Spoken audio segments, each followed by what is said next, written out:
Hello everybody, this is Mattekure and this is the Fantasy Grounds College DM102 class. I've been asked a couple of times to record it, so I am going to make an attempt at recording the class today. So the DM102 class, the purpose of this class is to go over all of your standard campaign data, the banners that we use in Fantasy Grounds. And we're going to go over how you organize your data. We're going to go over how you format your data to make it visually both appealing and easy to understand and easy to use, as well as some organizational tips.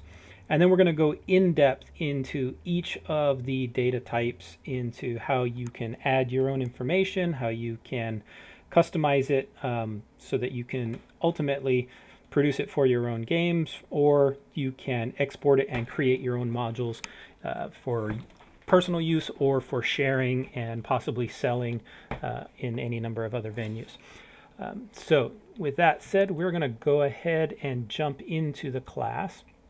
So to start off with, I want to talk about how the different kinds of data are connected. So we're going to be talking about these data banners here: the maps, tables, stories, quests, NPC, encounters, items, and parcels. Now, the banners that are displayed here that we're going to be talking about, not PC and notes, these things are the standard data banners that show up when you use the library's GM preset. These are the ones that are always going to show up when you are connected as a GM by default. The other presets you have for play and create PC and all will give you additional banners that we're not going to be covering in this class. So we're just going to talk about those here in the GM preset. So to start off, I have this very simplistic little graphic here showing the different kinds of data that we have. And we're going to start off here with items. So in Fantasy Grounds, all of your item entries, things that are going to be stored in characters' inventories or given out as treasure, all of those items are created here in our items banner type. And those can be armor, weapons, or any number of other different kinds of item entries. In addition, we have item templates. And what item templates allow us to do is item templates allow us to create a generic template commonly used for things like magic items with specific additional properties that we can then combine with mundane items. So for example, if we have an armor +1 template, we can combine it with any different type of normal armor that we have and create specific armor +1 of that type. So a scale mail or chainmail armor of that type. So that's what our templates do. Now our item records are going to generally be bundled together into parcels. Parcels are, of course, how we give these items or treasure to our players. Parcels consist of a list of coins or money and the values there.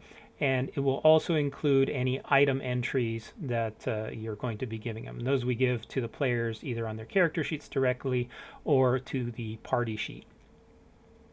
The next record I want to talk about here is the NPC. In terms of terminology, if you come from any other virtual tabletop, you may have used the term token in some other virtual tabletops. Here in Fantasy Grounds, your NPC record is what contains all of the information, the stat blocks, all of the relevant information for your NPC characters, as well as for things like traps or other things that you might want to add to your combat tracker so that they can be used to make attack rolls against the players or to force saving throws or anything like that. So your NP records will contain all of the stat information. They'll also contain the token that's going to be used. In Fantasy Grounds, the tokens are just the image files that are going to be used to represent that NPC in various locations in the combat tracker and on the map. Our NPC records, we're going to bundle them together into an encounter record. Now, an encounter record is very handy. It allows us to organize our encounters so that we can have all of the specific number and types of NPCs that we're going to want in the encounter. And it makes it easy for us to add them all at once to the combat tracker. In addition to that, we can pre-place those NPCs from that encounter onto the map so that when they are added, they will be added not only to the combat tracker, but to the map in their pre-designated location as well. So encounter records are very handy to make gameplay smooth and quick. In addition to that, we do have the ability to create random encounters. So random encounters allow us to have a number of NPCs that is randomly generated, as opposed to something that's a specific number. So we could have 1d6 orcs, or 2d4 mages, or whatever we wanted. We can also use this random encounter to scale the encounter based on the number of players that are in the party sheet. So if we have, we could say, if we have 4 players in the party sheet, I want to have twice as many goblins. So there'll be 2 goblins for each player that's in the party sheet. And we'll talk about how we can scale those random encounters. So the encounter records and parcels will feed into your story. Now, the story entry is special in that it's generally going to be the highest level of organization that you'll be using. All of the information about your areas, your locations, your any world building information about NPCs, a lot of that, in fact most of that, is going to be stored or linked to from within a story entry. And we'll be able to contain all of these other records you see will feed into this story entry, and we'll use that in order to actually monitor and run our games for the most part. Now, I left tables here. Tables are a very powerful tool that allows us to use a random roll to generate results. So a table can be used to automatically generate parcels. So we can directly generate parcels with coins in them, with treasure, with items. We can use tables to automatically generate encounter records with NPCs. So you can simulate everything like with a random encounter. You can simulate using a table as well. And with a table, you can also directly output story entries. We also have quests. Quests are a fairly simple data type. It contains just some text and a CR and some XP value. So quests will also be linked to the story. The quests entries are generally used, in my experience, they're used to either keep track of non-combat related XP that your players may earn over the course of an adventure. It could also be used as a series of entries that you share with the players as they progress through the story, as they progress through the various quests that they're engaged in, to give them a little bit of a hint or information as to how far they have progressed, and what they are kind of intended to be doing at this point. So that's generally your quest entries. Those will also generally be linked on your story. And then we have maps. Now, I do have a line drawn here from encounters to maps, because you can link any of these kind of records directly onto a map. And I have seen in a number of situations where you would just have the encounter record directly on the map where it should go.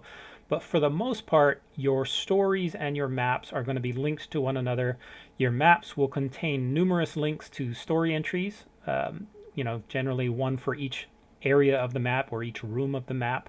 And your story entries will then point back to the maps, higher level ones that says, the story entry might say there's this castle over here, and it'll point to a link to a map of the castle and so forth.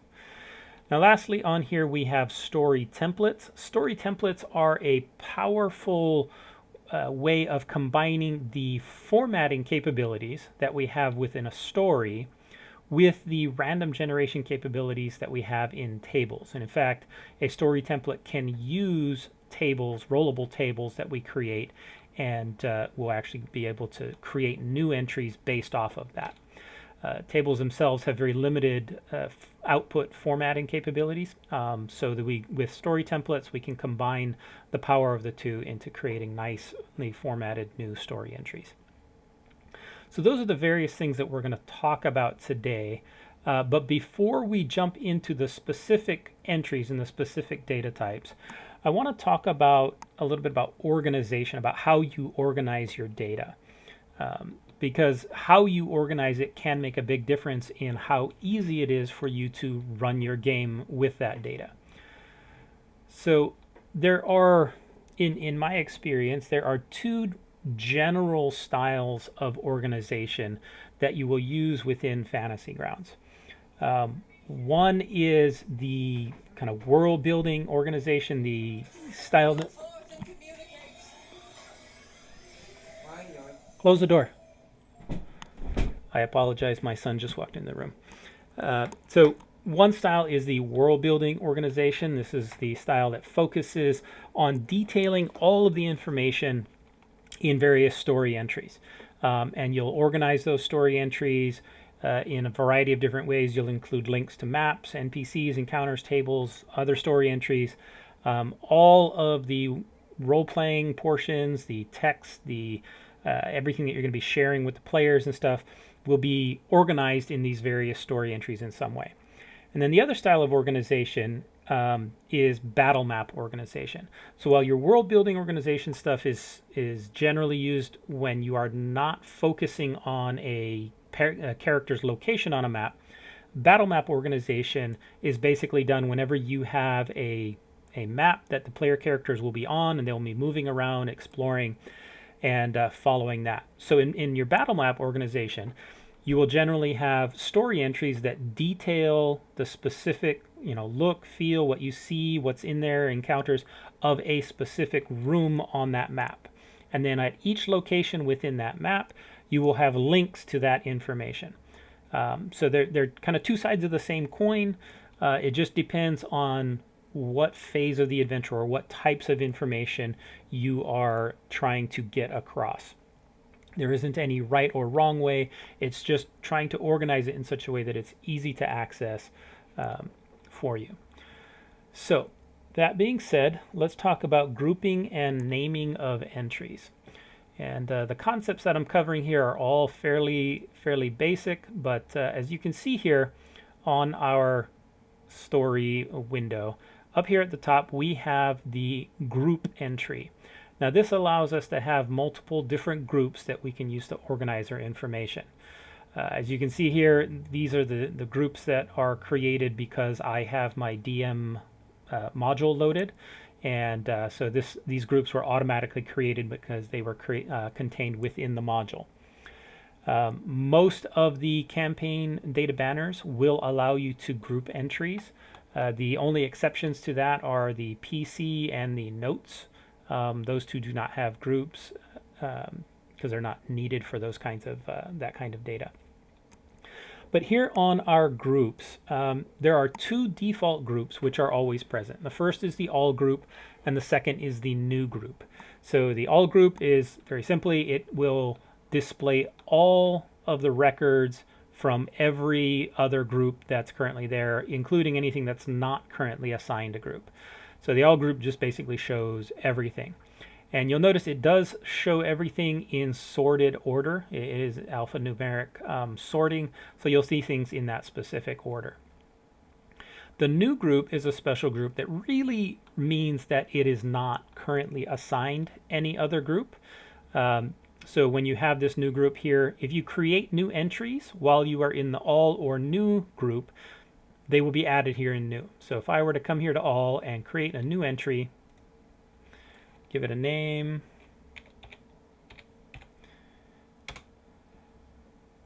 we'll see that here on the all category, on the right hand side, we have the name of the group that each entry belongs to.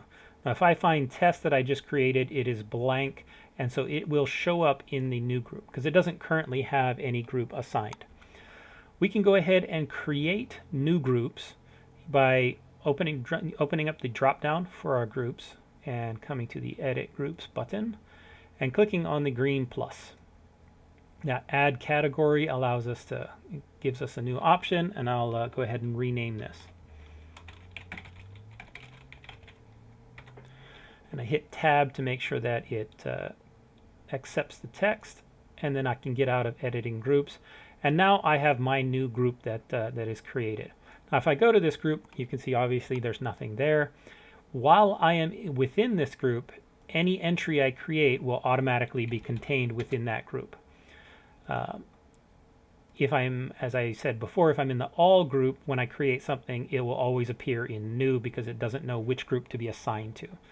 Now, for each entry, we can reassign groupings groups that it belongs to. So in this case, this test entry is currently belonging to the new group because it doesn't have anything assigned. I can reassign it to my new test group just by grabbing it and dragging it and dropping it on the group name. Now once I do that, and you see it's disappeared here from the test group, if I go ahead and select the new test group, test will now appear there. So this is how we can group together our information. So we can find a logical grouping, whether it's the first floor of your castle. You can have a group just for the first floor, and then you can have 30 or 40 entries for each room on that first floor. Or perhaps it's the group is your cavern, or perhaps the group is the the kingdom information that maybe you are working on, and it has all of the relevant entries specific to that subject matter. Now within a group, the data is sorted alphabetically, or alphanumerically. So if you want things to appear in a specific order, it's very handy to use numbers as your prefixes. Now you can use numbers like this, where I have a first level prefix 0.0. You can depending on the number of story entries you have, if you have somewhere between 10 and 100, you might have 2 digits, 0.00, 0.01, and so forth. And you can organize it that way. This will force your data to be to be displayed in the order, the alphanumeric order that you want it to be. This is also handy, and we'll cover extensions in a little bit. If you use the author extension, this is also handy in that it will also generate your reference manual with the story entries in the order that they appear here on this list. So if you want things to appear in a certain order, that's a very handy way to get it to display correctly. So you can organize all of your information. So in this case, I have a cavern. The first high-level description of the cavern, I just used 0. And then I use the 1 prefix to represent the first floor and the 2 prefix to represent a second floor. This is certainly not the only way to do it, but this is just one simplistic way that you could have organized that information. Another example here I have on my kingdom group. I have kingdom information with the 1 prefix. I have information on duchies and counties with the 2 prefix. Cities is a 3 prefix, and adventuring areas is a 4 prefix. And again, these are just simplistic examples, not meant to be how you would actually organize much more complicated data. Now, when it comes to all of your data, and if you're understanding how to organize it and get it to sort correctly so that it makes sense, when you're getting ready to enter your data, if you have, for example, monsters that you want to use, and they're coming from the monster manual, but you really want to have tweaks. You want to give it more hit points, or you want to give it some additional abilities. You can't make those tweaks directly to the monster manual entries. Those entries are locked, and in fact, most modules you will not be able to go ahead and tweak those entries. However, you can make copies of any kind of entry except for maps and tokens. So the images that you cannot make copies of. But just about everything else, you'll be able to make a copy of that entry and then go ahead and modify the copy. So for example, I have this Cavern of Secrets entry. Let's say I wanted to tweak that with my own copy. To make a copy is very simple. I grab the link and just drag it a short way within the same window, within the same story window. Just drag it a short way and let go, and it will immediately create a copy. And then when I open that copy, I can unlock it, and then I can go ahead and make whatever edits that I would like to it. And then now that is a local copy to my campaign and not coming from a loaded module. So if I were to, for example, copy an NPC and then unload the monster manual, that copy would remain and I would be able to use it. Just as a note, you cannot distribute stuff from the Wizards of the Coast. You can't make copies of the monster manual monsters and then distribute it. It's perfectly fine for personal use, but you can't go ahead and just copy something that somebody else did and sell it.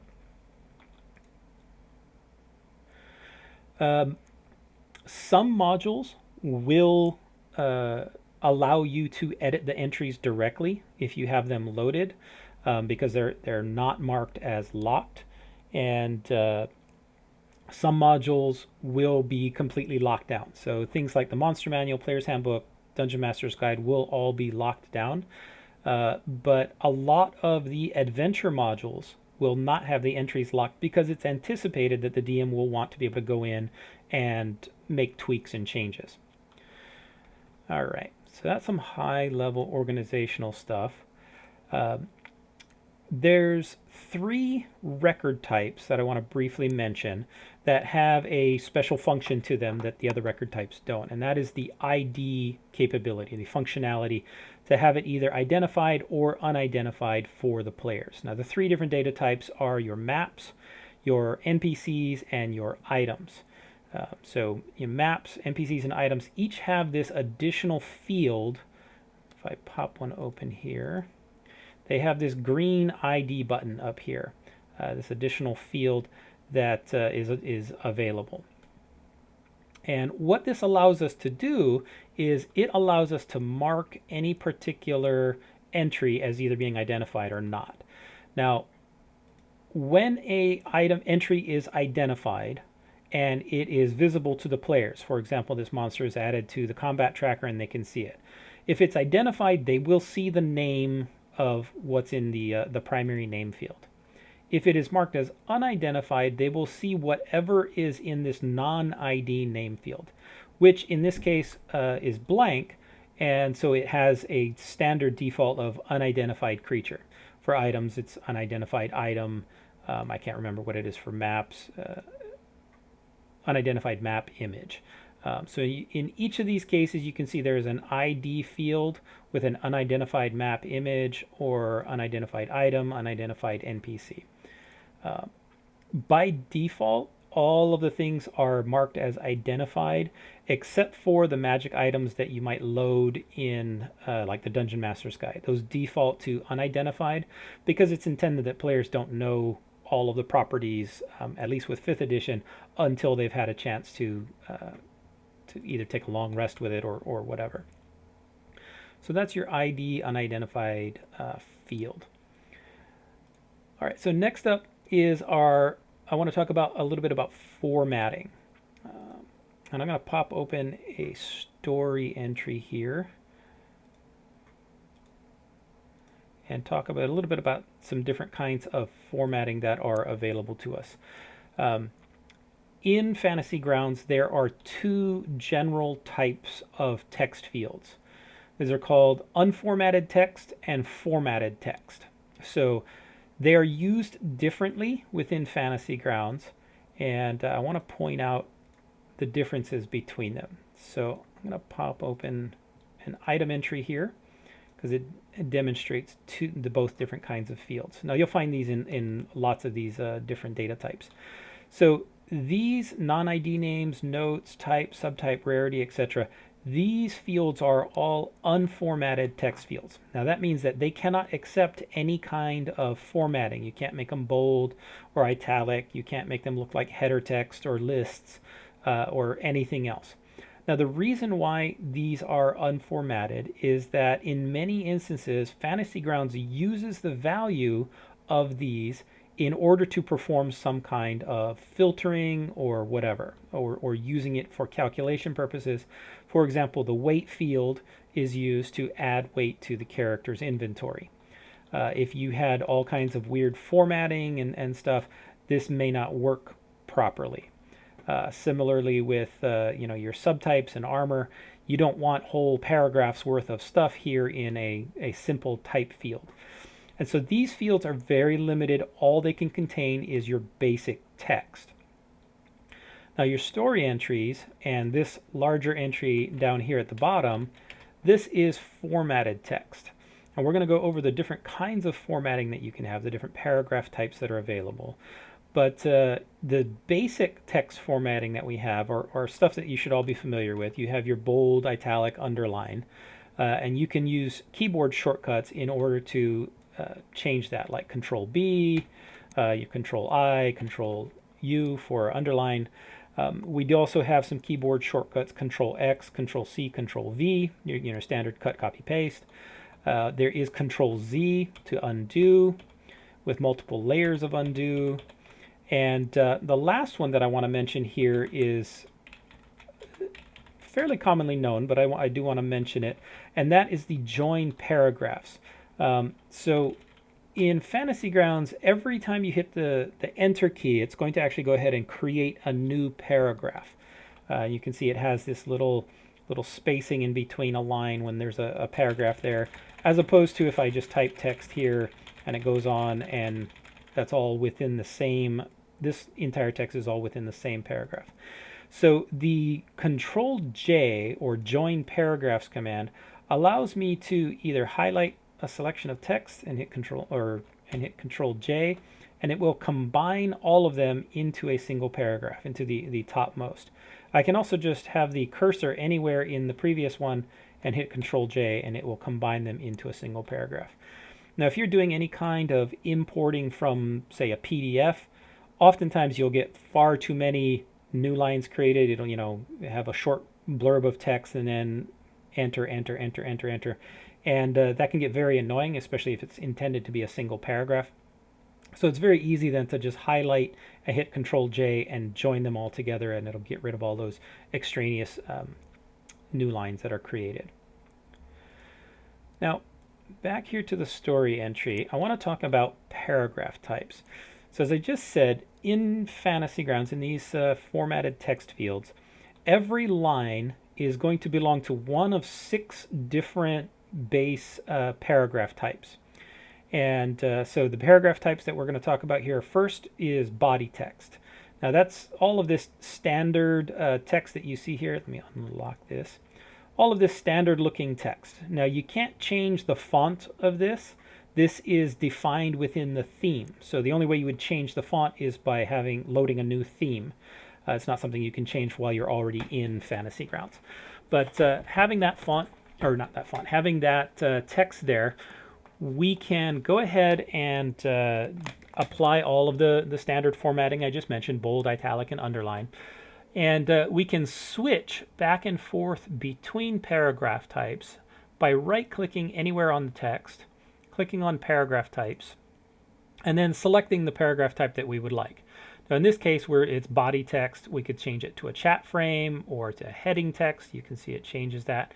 We also have the ability to use keyboard shortcuts. So in this case, Control 1 will switch to our basic body text. If you're doing a lot of these kinds of things, it's very handy to learn the keyboard shortcuts because it reduces the amount of time that it takes considerably.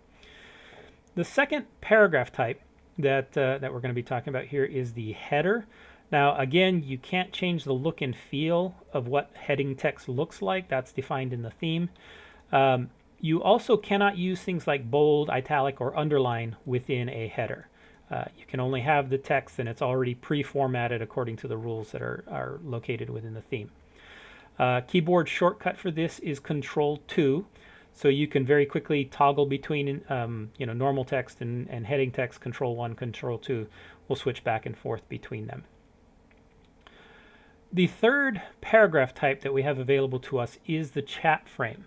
Chat frames are a very handy paragraph type because they allow us to output text directly to the chat. So if I were to click on this little speech bubble, you can see that it puts that information out to the chat. Now you'll notice that when I clicked each of them, the look of how it appears in the chat is very different. And the reason for that is that chat frames allow you to set a speaker for that chat frame. So if you have a chat frame, you can right click anywhere in the chat frame, go to paragraph types, and a new button will appear here, assign speaker. If you assign a speaker, this little dot will appear, and everything to the left of the dot will now be the speaker's name. With a speaker set, in this case we have Larry the Turtle is the speaker, and then there's the dot separating it. With a speaker set, when it's output to chat, it will appear as if it were said by that speaker.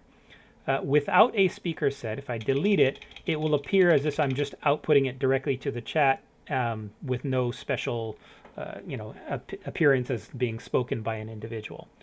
Now, you don't necessarily have to have an NPC's name there. It could be a magic mouth. It could be, anything that you would like, something that appears in a letter or whatever. You could have that be the speaker of the chat frame. Now, another thing with chat frames is that we cannot set the font or the language that this chat frame is going to use here directly within the chat frame. However, we do have the ability to use the chat window's fonts when we are going to output text to our players. So if I go here and pre-select Abyssal and then I output the chat frame, you can see here it's produced the Abyssal font and sent that to my players. Now that does not work if there is no speaker set. So that will, using the font will only work if you have the speaker set. But it is available to you, and it can be used to nice effect in your games. The keyboard shortcuts for the chat frame are Control 3, and to add a shortcut is Control Tab. The fourth paragraph type that we have is a list, and at this time it can only be a bulleted list. There's not the capability for a numbered list right now. The elements within the list can be bold, italic, underline. They can contain that kind of formatting. And the keyboard shortcut is Control 4. Now, one thing I do want to point out is that each line of this list is actually a separate paragraph, and each can be changed back and forth between this and other text types. So, for example, if I were to hit Control 2, this would change to a header, but it doesn't change the others because each entry on that list is its own paragraph type, or its own paragraph. All right, so next up we have one of the most powerful and handy types of paragraph that we'll be using all over the place, and that is our links. So if we create a link using the Control 5 to create an empty link, we can then link to just about any kind of data within Fantasy Grounds, just about. So we can link to images, we can link to maps, stories, encounters, all kinds of things. And so it's extremely handy to be able to link to all of this kind of information. And these links are live. I can click on a link and open it up, and it'll open up the entry that is being linked to. So a couple of things when we are creating links. I'm going to pull up just a couple of little maps to create links to. The first stuff is I can create an empty link by hitting Control 5, and it'll create that empty one. And then I can drag and drop the link entry directly onto that empty link. I don't have to create an empty link. In fact, it's often easier and faster to just drag the link directly on an empty line, and it will create a new link for me. Now you notice when I go ahead and created that link, it copied the text, which is the name of the entry, the title of that entry that I'm making the link to. Once the link is created, however, this text can be changed in any way that you want. It's no longer tied to this entry. And the link will continue to still work just fine. So I can put anything I would like. So as you can see, what I've done up here is one handy shortcut that you can do is to include a little brief word to describe what this link is pointing to, what type of thing this thing is pointing to, whether it's a story entry, an encounter, a map, an image. The reason for this is very often you'll have something like a castle, and you'll have room 32. And you'll have a story entry for room 32, you'll have an encounter for room 32, you'll have a parcel with treasure for room 32, and they might all be named room 32. So if you have 3 different links all named room 32, you won't know which one you're clicking on.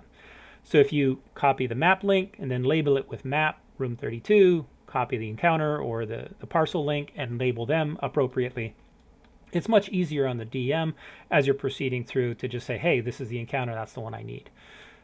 So adding in these little prefixes can be very helpful when you are creating your entries. Now, another thing to be careful of when you are creating your entries is to make sure that there is nothing already on the line. The reason for this is that whatever text is currently there, so for example, if I were to type in any random text, that's the text that will be used when the link is created. So if I take this link and I drag and drop it, you'll notice it created the link, but it kept the text that I already had. That can be handy in situations, but it can also be confusing if you have something as simple as a single space. So if I have a single space there and I drag and drop my map, it'll create the link, but there's no text generated there. So just as a precaution, make sure there isn't anything on the line unless you have text that you already want to be there to be used for that link instead of the title of the link the link entry. The 6th and final paragraph type that we'll be talking about here is the table. Now, don't get confused. These tables are just for formatting. These are not the same thing as your rollable tables, which we'll talk about later. Your table is created using Control-6, and when you create a new table that is not connected to any other or adjacent to any other table cells, it will be created such that it spans the entire story entry. So you can see here I've created one single table field, one cell here, and it spans the entire width of this story entry. I can create additional cells to the right simply by using Control-Tab. So now I have 2 cells, one on the left and one on the right, and I can add additional ones as well. And you'll notice that it will always increase or decrease the width such that they are evenly spread across. Each one is considered a width of 1, and so I have 4 here now. Now we can increase the width of a cell. So say we want to have this cell be the width of 2. So I'll stick my cursor within that cell, and then I'll use Control and then the plus button to increase the width of a particular cell. So now I have 2 of width 1, one cell that's as wide as 2, and then another one that's width 1. To create a new line, I just hit the Enter key, and you'll notice it's only created a single cell here on the left. To create any additional cells, I would have to, again, continue to use Control-Tab and Control plus and minus to control the widths of them. So each line does not have to line up with the elements below it. I can have the line below look very different. For example,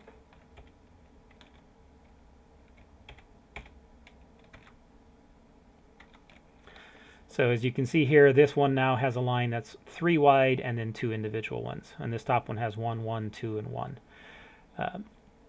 The contents of a cell can use the bold, italic, and underline formatting as well. The only thing that one thing you do have to be aware of is that your cell cannot contain other paragraph types. So for example, you cannot have a link contained within a cell entry.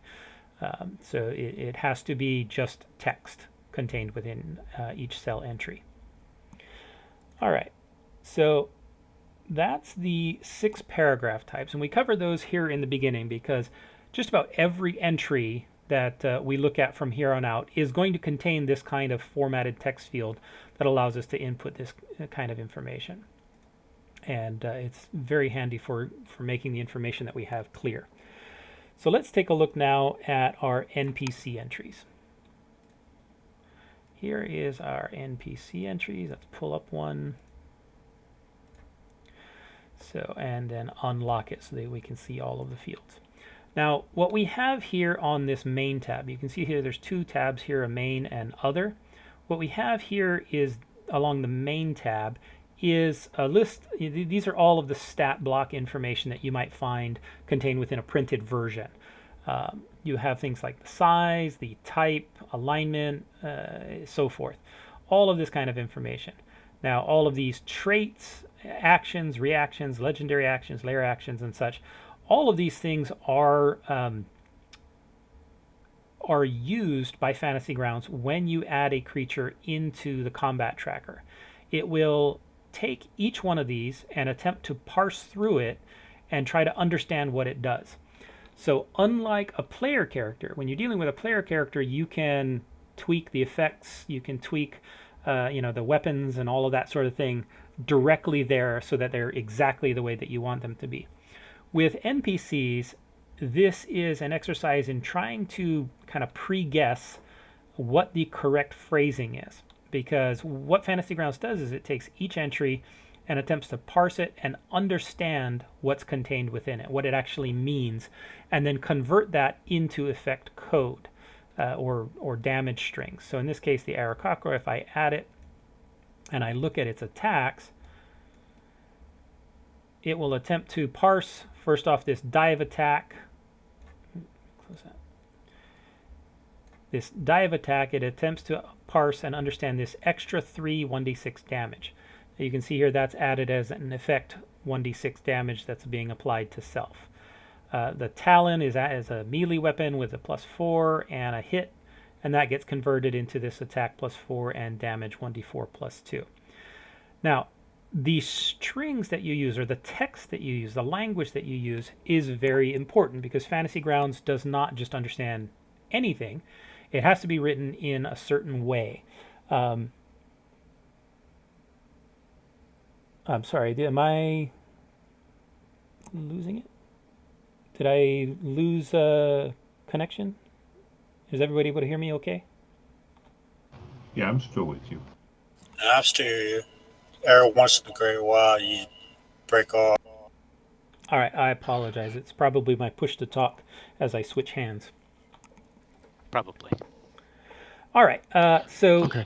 in the links that I included, the helpful links for the class, the FG Wiki automating NPC effects link is going to be extremely handy for you when you are creating NPC entries. At the very bottom of that page, that wiki page has a series of let me pull it up here. At the very bottom of this page, if you scroll all the way down to the very bottom, it has a series of entries that you can use for automating those kinds of things on your NPC. So how to put in a basic melee attack, you would put in the name of the melee attack as the name, and then this string, and then of course tweak it to fit the exact type. If you have an attack that does a saving throw, then you would include this text for half damage on a successful save, anything that's applying a condition or rolling damage, immunities, all of the different kinds of things that you might want to include in your NPC. The text for what Fantasy Grounds understands is included here on this wiki. So I do highly recommend you referencing that frequently when you go ahead and create your NPC entries. Another thing I want to point out here is innate spells and spells. Do not go ahead and create your own spell entries there. The way you go ahead and add innate spells and spells is by creating the appropriate trait, whether it's a spellcasting or innate spellcasting trait. Now, in your standard stat blocks, that spellcasting trait will include a list of the spells that caster understands or knows and is able to cast. So you would create that entry for spellcasting. You would include the list of spells that are known, and how many spell slots they have and all that other standard information that's included there. And then Fantasy Grounds will look through your loaded modules to see if those spells are defined. So generally, if you have the player's handbook loaded, it will find them there in the player's handbook. Or if you have customized spells, it'll look and it'll see if you have a spell entry that corresponds to that name. and then it will copy the appropriate relevant details into this innate spells and spells section.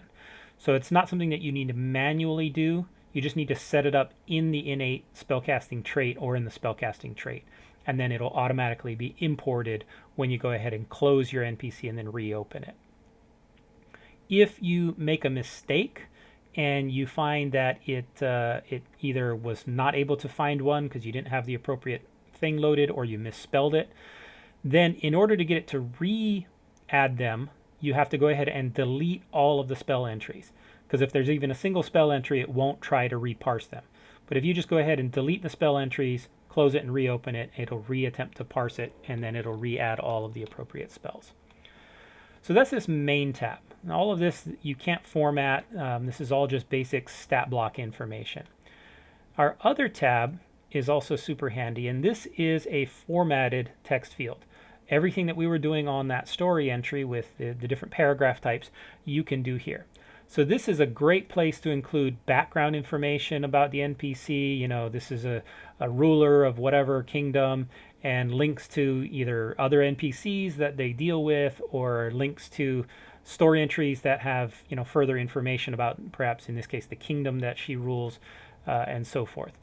So in all of these cases, you can add additional information about your NPCs on that other tab that's important. For NPCs, we also don't want to limit ourselves to just including, you know, living or unliving creatures. We should also be able to use, or we should create things like traps, where we will have, you know, we're going to want to be able to add it to the combat tracker. We want to force the characters to make a saving throw or make an attack roll against them. Anything that is of that nature. A trap can be very simple. You know, it doesn't have to have hit points. You may have a few traits like detection or what it takes to disable it, and then what happens when it's triggered. And you can include attack rolls and saving throws and damage points. Now you notice as I mouse over these entries, some of them highlight.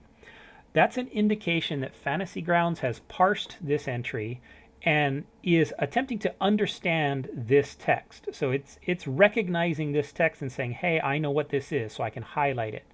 And as you mouse through, that's one way of verifying that it is picking up things the way you anticipate them to. So a ranged weapon attack doing this much damage, and a saving throw taking this much poison damage.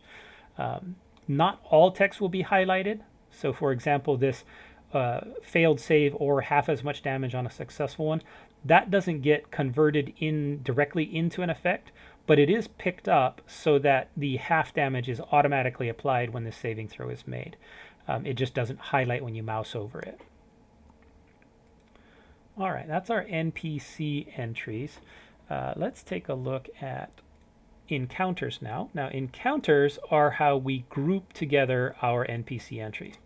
So let's pull up a sample encounter, and I appear to not have my tokens loaded. Give me one moment, and I want to add a few tokens in here. I don't know what happened here.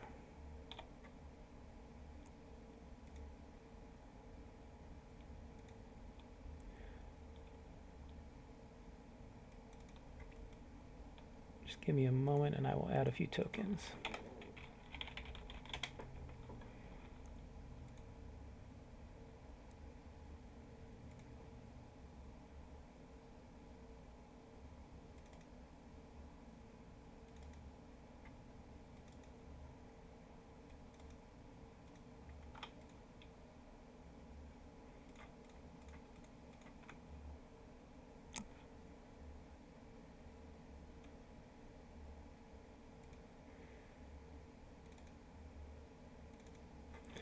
All right, I've got a few tokens loaded now, so I'll be able to I'm just going to be randomly, let me unlock this, randomly assigning these tokens to these NPCs. They won't actually represent anything specific. So here we have our encounter record. Now on our encounter record, we have our CR and our XP. These we can automatically calculate just by clicking this little refresh button, and that'll recalculate those based on the NPCs that are currently entered. Adding a new NPC is just as simple as dragging and dropping onto the encounter record. we'll add that creature type, and then we can go ahead and set a number. So in this case, 3. Now let's give these things a token. Now, they didn't have a token image applied because I didn't have the correct token modules loaded. So I'm just going to randomly add some tokens. And you'll notice that this will work if you have an NPC that's loaded from, for example, the monster manual, and you have some really cool tokens that you purchased or created for yourself, and you want to use your own personal tokens. But you don't need to actually make a copy of the NPC record just to tweak the token or just to tweak the name. If you want to change the token that's going to be used, you can do that directly here on the encounter record without ever affecting the NPC record itself. So once the NPC is added here, you can just drag and drop the token into this far left field. Now, in addition to changing the token that's being used, and of course changing the number, you can change the name. So I'm using a goblin stat block, but I want to call this a flame strike goblin.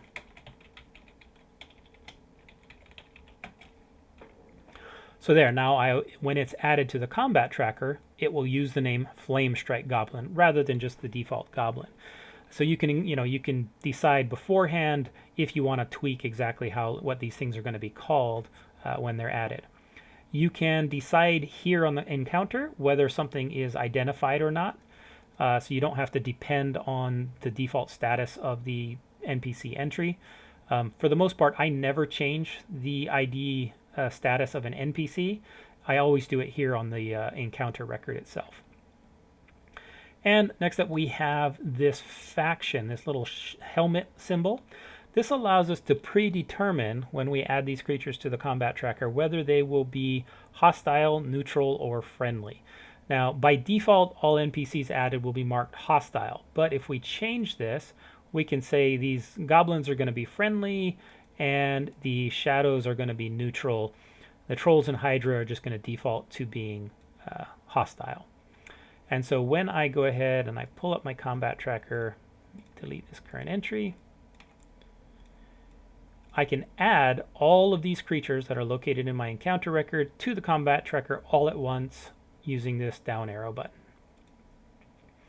And boom, you can see it's added my goblins as friendly, my trolls and hydra as hostile, and my shadows as neutral to my players. So that's very handy as well. I'm just going ahead and deleting these things out. Now the other thing that we can do with our encounters is we can pre-place them. So let's take a map here and let's go ahead and pre-place them. We'll use this cavern map. So it's just a simplistic map you can see I've got here, and I have a grid already drawn on my map. It's important you always have a grid drawn before you add the creatures or your things to the map. Now, normally the rule is always add your creatures to the combat tracker first and then to your map for any kind of live game. This is the one exception to that rule, is because what we're doing is pre-placing it so that we can automatically add them to the map where we want them. So with our encounter record open, we're going to just drag and drop the tokens along the bottom, not the ones on the far left, but the ones along the bottom, and drag and drop them into the location where they are going to appear on your map. So we'll go ahead and drop some of these. This hydra looks like a baboon, and our shadow banshees, and our 3 bat trolls apparently. All right, so they are all added to the map now. Everything's good to go. So, but I don't want these images lingering around here. So once I've added them to the map, all I need to do is close the encounter record, and everything will disappear. Then when I reopen it, I have every one of these has a little checkbox to say it's been pre-placed, and then I can just click on add to combat tracker, and it will add them and add them to the map appropriately. I can make them all visible, and you can see how they've all been added appropriately to the map. All right, so that's our basic encounter record, how we add things to the map and create them. Now, I had mentioned that we do have random encounters.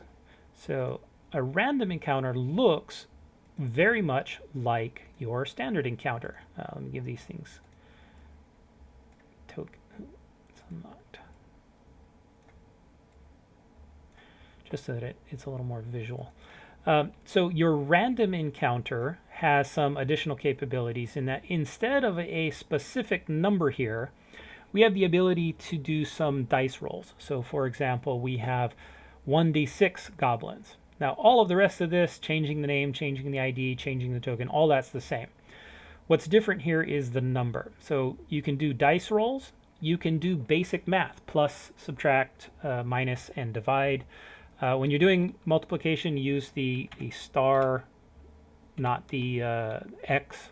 Don't use the letter X there for multiplication. One thing to be aware of, if you do subtraction or division, you may get odd results like 0 or a fraction of an NPC, and you can decide how you want to role play that. Mechanically, once it's done, you can just, if it creates 1.2 goblins, you can go ahead and just round it to 1. It's not going to create a fifth of a goblin or anything like that. The other thing that you can see here is this special $PC, PC in uppercase. This is a special variable that will get converted into the number of players that are currently on the party sheet. Not the number of characters in the PC window, just the number of players that are in the party sheet, so the active party members. So right now, this would convert to 0. If we go ahead and add a character, like if I import one and I add him to the party sheet, now this $PC would get converted into 1 plus 2 for a total of 3 skeletons when I generate this. Now when I click generate, it's going to actually create a new encounter record containing the randomly generated numbers of them. Now, the one thing you can't do with randomly generated encounters is you can't pre-place them on a map. That's because the number that's going to be there is unknown. But you can just quickly generate them.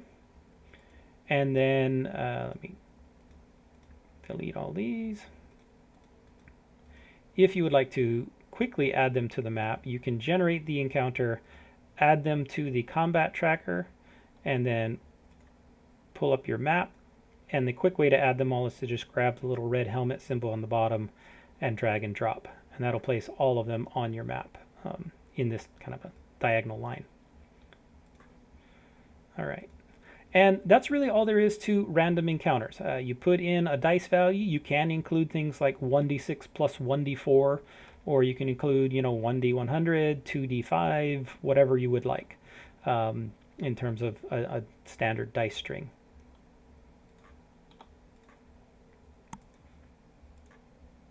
Question. Yes. If you have a random encounter and you use a dice roll and use a division or a subtraction, you get 0. Can you put a floor value or a minimum value on the result? So you cannot force a floor value, but you can. So for example, if I were to do this 1d2 minus 2, right? That's going to give me either a 0 or a -1 or whatever. When I generate it, and it'll just be 0. If I get some weird fractional thing, I can just manually set it to 1. If it's 0, it won't copy them over, though. But there is no way to set like a minimum of 3 on any particular one.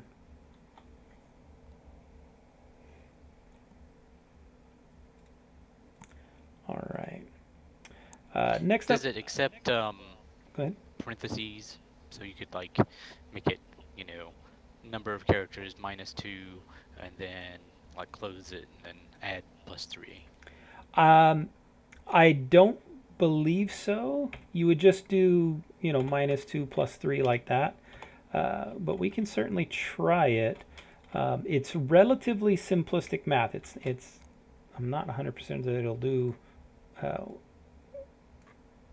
PC -2 plus 3. Yeah, it did work. PC is 1 right now. -2 is -1 plus 3 is 2. So that did work. Let's try multiplied by 3 and generate it. And that didn't work at all because it's -1 times 3. So that would be -3. So it appears that parentheses do work. I'd have to play around with it more to really understand the functionality, though.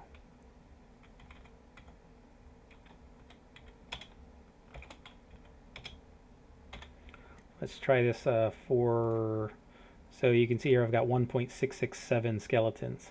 I can just round that to 2. Unlock the record and then round that to 2. All right, so let's take a look at quest entries. These are very simple.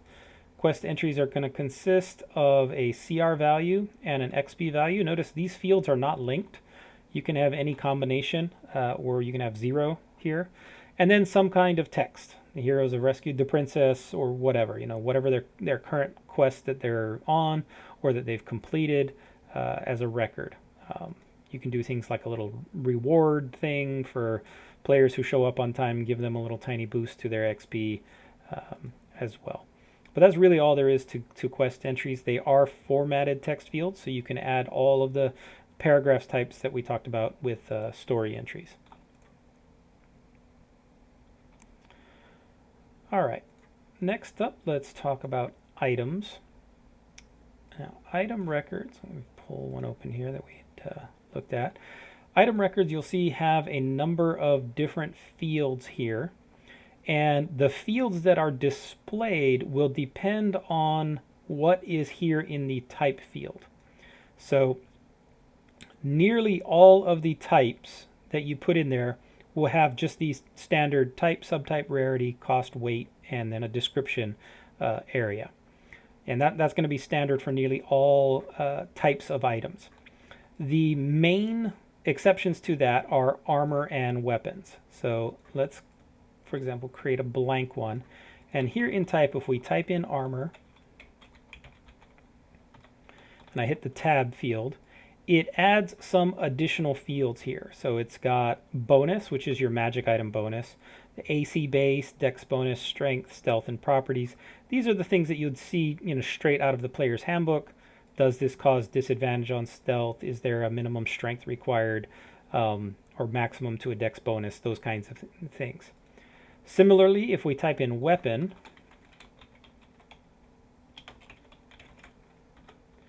then it'll add in these fields bonus. Again, this is for magic. For damage, this will be the damage string for this weapon. Something like 1d8 piercing, 2d6 bludgeoning, or whatever. You can also include multiple types of damage. So for example, you could do 1d6 piercing plus 1d4 poison. If you had something like a poison dagger. If you have magic items, it's helpful to include the magic property, and that will mean that when this item is added to a player character sheet, it will include magic in the damage type. That's not necessarily true for other things like silver or adamantine and stuff. So if it's going to be doing that type of damage, you'll want to include that in the damage field 1d6 piercing, silver, so that it is properly applied against creatures that are resistant to non-silvered weapons. This description field is formatted text, so you can include links to images, all of that kind of stuff that we talked about earlier, descriptive text, links to, for example, if this is a magic item that has spells, links to the spells that it might be able to cast, anything like that. Here on the weight here is in pounds. This is added to your player character sheet. And the cost, for the most part, your mundane items will just have a singular cost, 10 gold, 5 copper, whatever. In the Dungeon Master's Guide, you'll find that a lot of the entries have a range of costs. And I'm going to show you here in just a minute, using templates, why a range of costs is useful. It's not handy in the fact that if you have a range of cost, the item cannot be sold when it's on the party sheet. There has to be a specific coin value associated with it. Otherwise, if there's a range, it just simply won't be able to be sold. Now, the templates are very handy, and I mentioned those kind of earlier on in the class. The templates allow us to combine a mundane entry like a battle axe with a generic template for a new magic item. So for example, a sword of life stealing or a weapon of warning. And we do this combination in the Forge. Now a template entry looks almost exactly the same as a pardon me. A template entry looks almost exactly the same as an item entry, except you're going to leave most of the fields here blank. You'll include some descriptive elements, and the range of costs for this thing, you'll include information like the type, appropriate subtypes that are applicable. Now, we use the templates here in the Forge, where we take the Forge and we're going to go ahead and combine a mundane item with a template. In this case, we have a template which is an armor of fire resistance, and we'll just drag that to our template side, and then we'll take our chainmail here and drag it to our equipment. And so now we have equipment chainmail on the left hand side, armor of fire resistance template, and then we can click Forge magic item. Now when we do that, it'll create our chainmail armor of fire resistance. It will automatically calculate a cost for us, and it will combine the data here, the weight, AC base, and all of that kind of information, as well as the description notes here, armor of fire resistance notes that go along from the template. Now, if you have multiple items, it will happily combine them. So for example, if I were to have both the armor of fire resistance, or let's clear this and do a weapon. If I drag a battle axe there, and I drag both the sword of life stealing and the weapon of warning, it should go ahead and create me a battle axe of warning and life stealing. And it can create crazy overpowered items if you would like, but it will happily go ahead and combine the two. Now you'll notice that I had a specific templates for my weapons, I had specific templates for my armor. If I try to cross use them, if I try to put a battle axe and an armor of fire resistance and I click Forge, it will give me an error. Now the rules for this can be a little confusing at first, because there's not a good place. I included a link to the Forge logic as one of the links that I included on the Discord. And what that is that it goes through how Fantasy Grounds determines whether a piece of equipment and a template are compatible. And the way it does is that it looks at a variety of different fields. So for example, it takes a look at the type field, and it says it's type armor. And if both the equipment and the template are of type armor, then it says, hey, this is a compatibility type armor, and it will allow them to be combined. For a weapon, it looks at the item type weapon, or it looks at something, the item type being adventuring gear, and the type being ammunition. So an arrow in this case, you can see is type adventuring gear, subtype ammunition. So this arrow will be allowed to be used with a weapon template, and I can combine them into an arrow of life stealing. So there is a series of compatibility types that Fantasy Grounds attempts to look at for each item. And if it finds that both the template and the equipment have the same compatibility type, it will go ahead and combine them. There is no generic compatibility type. They have to both match the exact same one. And there's only a small handful, there's like 8 or so different compatibility types that Fantasy Grounds does understand. And I've included a link to, I put a forum post on the Fantasy Grounds forum describing all of those different compatibility types and what the requirements are to meet them.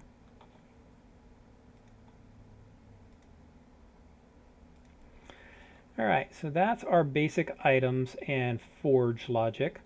Now, items are typically grouped together into parcels. So a parcel is very simple. It contains a series of coins values. You know, if you have your own currency defined, you can add your own currency here if you would like by adding it. But you have your standard coin values, and then any items that you would like to include. So I can just drag and drop, a shield or some chainmail into my parcel. Now, parcels we give to our players directly here on the party sheet.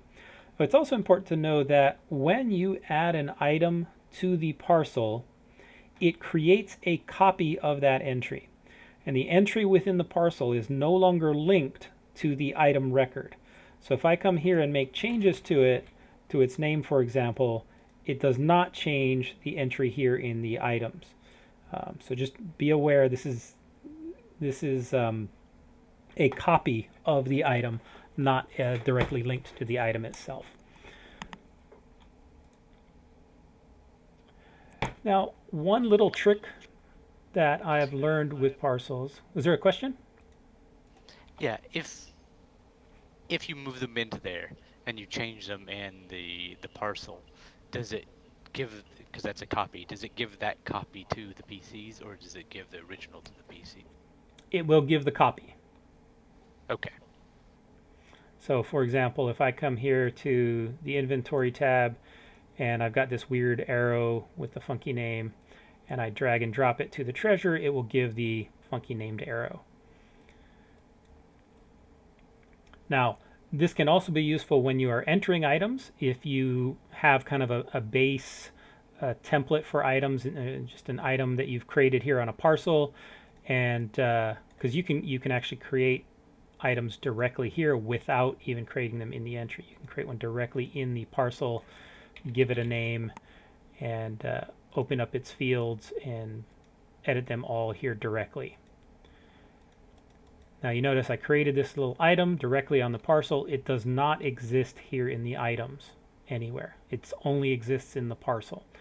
Now I can create a new item entry just by dragging and dropping it over, but I don't have to. I can have an item that, for either one-off items or something that's meaningless, you find scraps of cloth or whatever, that don't need to be cluttering up your item window.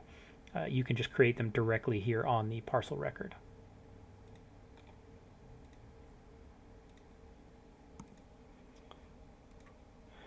So one other thing I meant to mention with parcels is one thing I've been asked a lot about is how to make a shop, how to make it so that the players can buy stuff. And the way you can do that, you can sort of simulate that a little bit, is by using a parcel. So you can see here I have a parcel for an abacus. Now I've got only one item here, an abacus, and instead of a positive number here on the currency, I have a negative value. And that negative value is the cost of an abacus. You can see here it's 2 gold for the abacus. Now what this does is, it's if I come here to the player character sheet, and he has 15 gold on him, let me stretch this out. I can go ahead and add this parcel, and it will give him the item and subtract from his gold. So now I've effectively sold him that abacus, and now he has 13 gold. There isn't any logic to check if you have negative numbers or anything like that, so that's still something that you would have to watch out for. But it does allow you to simulate a basic store. There are modules, free modules on the Fantasy Grounds forum, as well as a paid one on the DMG that has all of the entries for like the SRD items already pre-made in this manner. So you can go ahead and find them and download them and use them if you would like, so that you don't have to recreate all of the items from the player's handbook.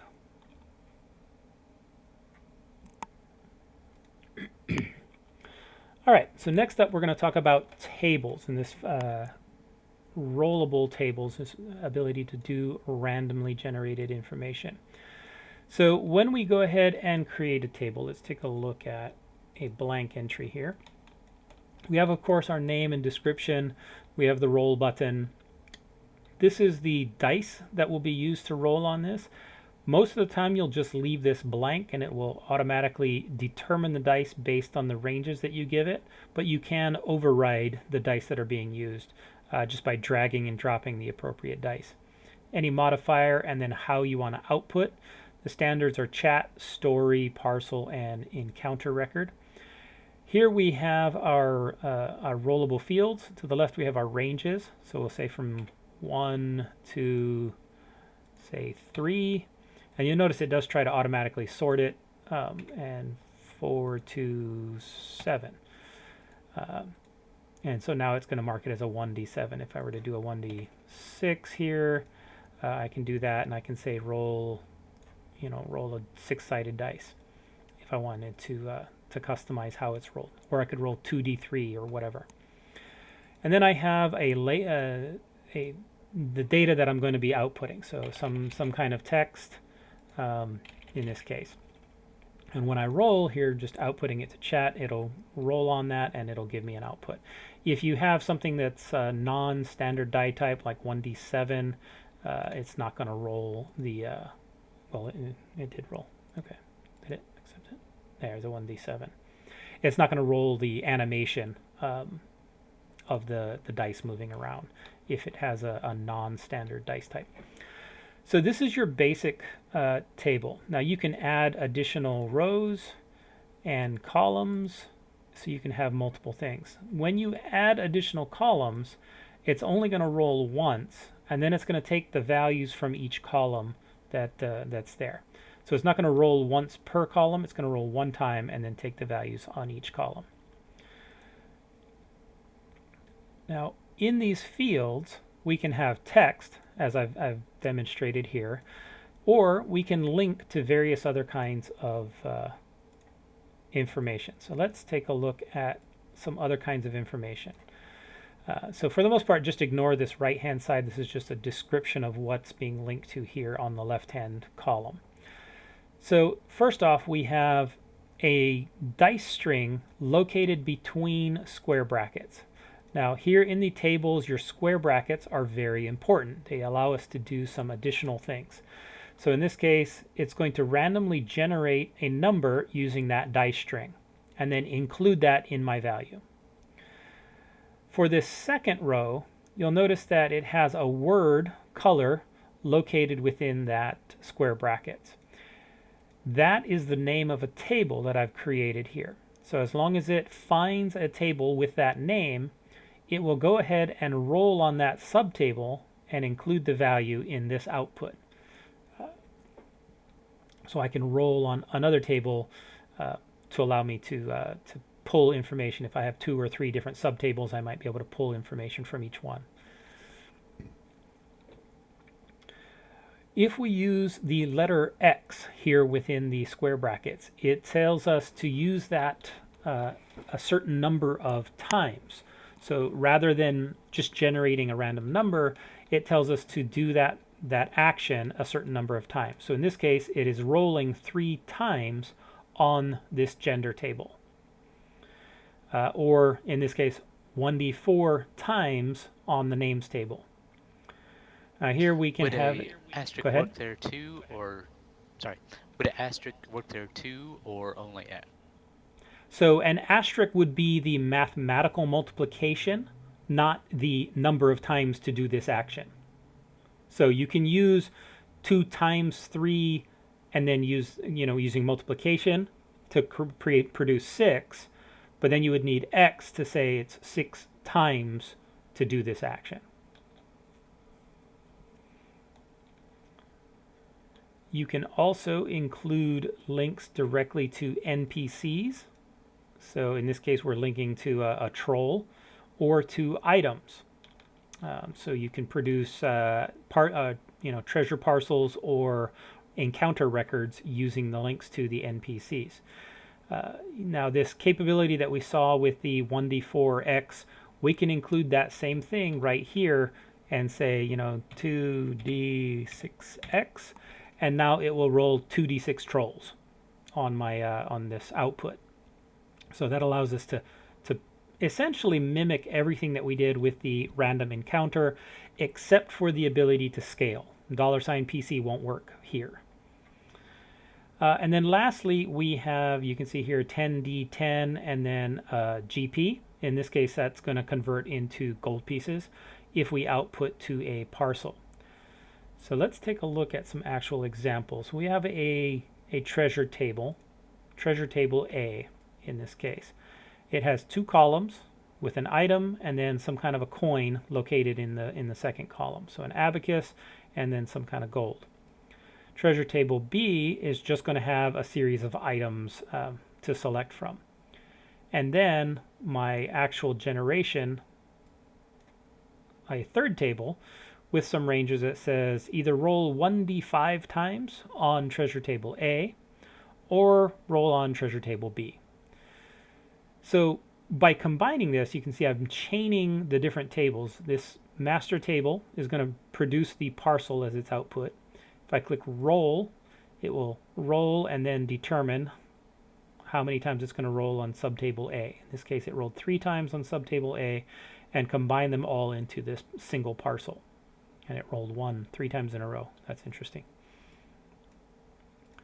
If I roll it again, it should produce a completely different output. Yeah, abacus, arrow, and various other coins. So I'm now daisy chaining my various tables together to produce an output that's, useful for me. I can do the same thing with monsters. I can go ahead and generate an encounter record directly from here just by rolling it, and it'll create the encounter record. I can calculate the CR and proceed to go. If I use the square brackets with the 2d6 or whatever times, I can then have that many NPCs automatically added to the encounter record. So when you are using tables to output a story entry, the capability to format that story entry is generally very limited. So I'm going to briefly mention this, the capabilities, but I want to show you a better way afterward. So we can do some basic story entry formatting. We can use some HTML tags like H for header, P for a new paragraph, B, U, and I for bold, italic, and underline. We can create new list entries by having each entry be in its own column. And we can include links just by having a link in each of its own column. So you can see here I've got 5 different columns of information here and only a single row for this particular table output. And I'm going to output to a story. Now when I roll it, this is what it's going to produce. It'll actually produce some lightly formatted text, and I've got 4 of the 6 paragraph types represented here. The 2 that I don't have represented are the formatted table and the speech bubbles. Those are the 2 that you can't produce currently from a rollable table. Now I've got a bunch of other tables here listed here, things like gender, flaw, color, bond, race, and so forth. And I'll show you how I'm using those in just a little bit. Now before we go on, I do want to mention, while I don't normally encourage the use of extensions in my classes, when you're working with importing this kind of data, when you're working with a lot of conversions or developing your stuff, you will often have a wide variety of different kinds of data that you want to import.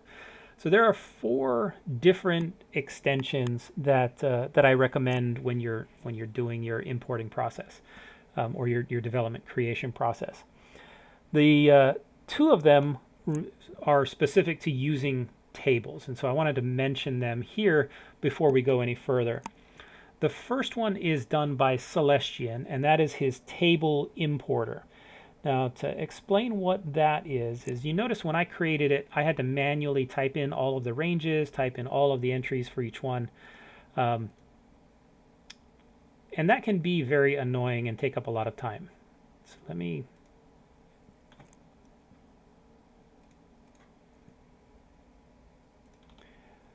going to pull up this little text document that I have here of some examples that we can import. Now there's 2 different styles of table that I've defined here just in a text file. One is just a list of names. These are drinks that I might want to be having in my tavern or inn or whatever. And this first one is just a straight up list. The second one has the number ranges predefined for me. So with Celestian's Table Importer plugin, I can go ahead and select that, copy it, and here from the tables window, I have the extension loaded. That causes this blue up arrow to appear. And then I can just Control V and hit import. And when I do that, you'll see it creates the nice little table all for me. It's copied all of the text, and including the title of the table will automatically get filled in as the first entry. So that's one way to use it. The second one is using the table with the numbers associated with it, the role already pre-done for it. And again, you just copy it and import it the same way. And you'll notice it will automatically parse that out and fill in the ranges for you. So that alone is a super handy tool for importing this kind of table. Now, some limitations of it, you can't have more than a single column. That's the main limitation associated with that one.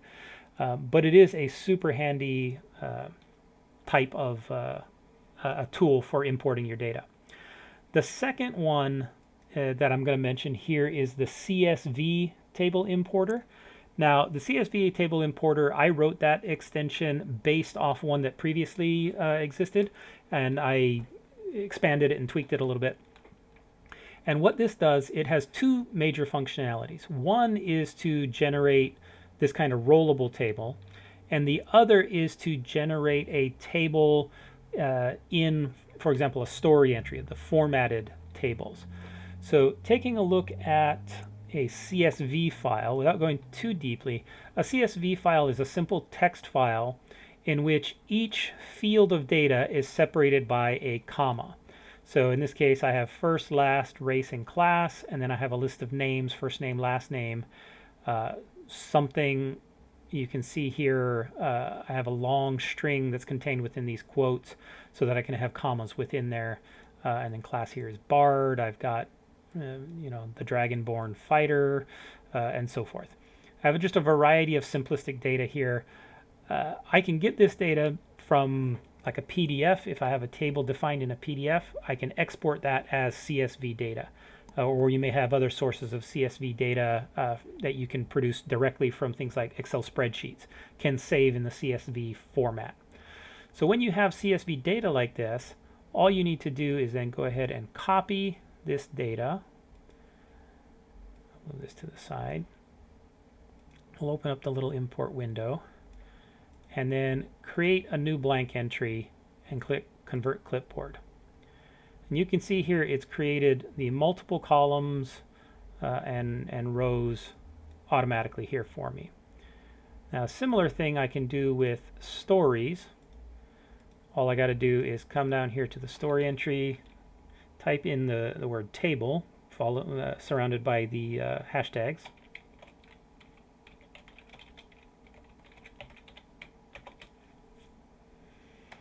And so I've got hashtags there. I'm going to close that story entry, copy my text once again, reopen that story entry, and then hit Convert Clipboard. And it will automatically generate this formatted table for me with all of that information. And then I can do things like make it bold or whatever, and I have all the information easily imported. This is often quite a bit easier than trying to manually type all the information in and put it into a nice format. So those are two of the extensions that I do recommend that I keep loaded. I use all the time when I'm importing data.